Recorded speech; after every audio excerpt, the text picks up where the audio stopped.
नमस्कार मित्रांनो, रेस्टार आकाश बनसोडेवर धारदार शस्त्राने हल्ला करण्यात आल्यानंतर आता त्याचा सीसीटीव्ही व्हिडिओ सोशल मीडियावर प्रचंड प्रमाणात व्हायरल होत आहे। हा व्हिडिओ सोशल मीडियावर व्हायरल झाल्यानंतर सगळीकडे एकच खळबळ उडाली आहे। आक्या बनसोडेच्या कापड दुकानाबाहेर लावलेल्या सीसीटीव्ही कॅमेऱ्यामध्ये हा सगळा प्रकार कैद झाला आणि आक्या बनसोडेवर हल्ला झाल्यानंतर तब्बल 3 दिवसांनी हा व्हिडिओ सोशल मीडियावर व्हायरल झाला।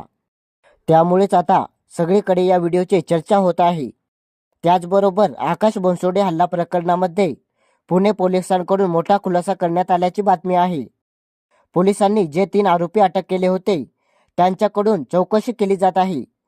या कसून केलेल्या चौकशी दरम्यान हल्ल्यामागचं खरं कारण पोलिसांसमोर आलंय, मात्र त्या कारणाचा खुलासा पोलिसांनी अजून मीडियासमोर केला नाही।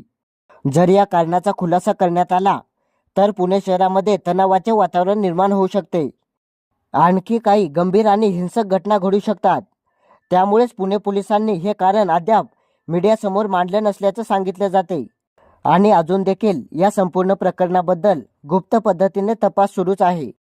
या प्रकरणातील आरोपी आकाश बनसोडेला सतत ट्रोल करत होते आणि त्यातूनच विषय वाढत गेला आणि आरोपींनी आकाश बनसोडेवर धारदार शस्त्राने हल्ला केल्याचं सांगितलं जात आहे। सध्याच्या स्थितीमध्ये आकाश बनसोडेची प्रकृती स्थिर आहे आणि त्याच्यामध्ये सुधारणा होत आहे। त्यामुळे त्याला पुढील काही दिवसांमध्ये दवाखान्यातून डिस्चार्ज मिळू शकते।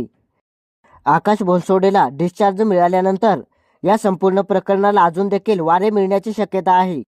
परंतु आताच्या घडीमध्ये आकाश बनसोडेवर हल्ल्याचा सीसीटीव्ही व्हिडिओ व्हायरल झाल्याने सर्वत्र खळबळ उडाली आहे। तुम्हाला या संपूर्ण प्रकरणाबद्दल काय वाटते कमेंटमध्ये नक्की सांगा आणि आपल्या जागरूक महाराष्ट्र या चॅनलला नक्की सबस्क्राईब करा। धन्यवाद।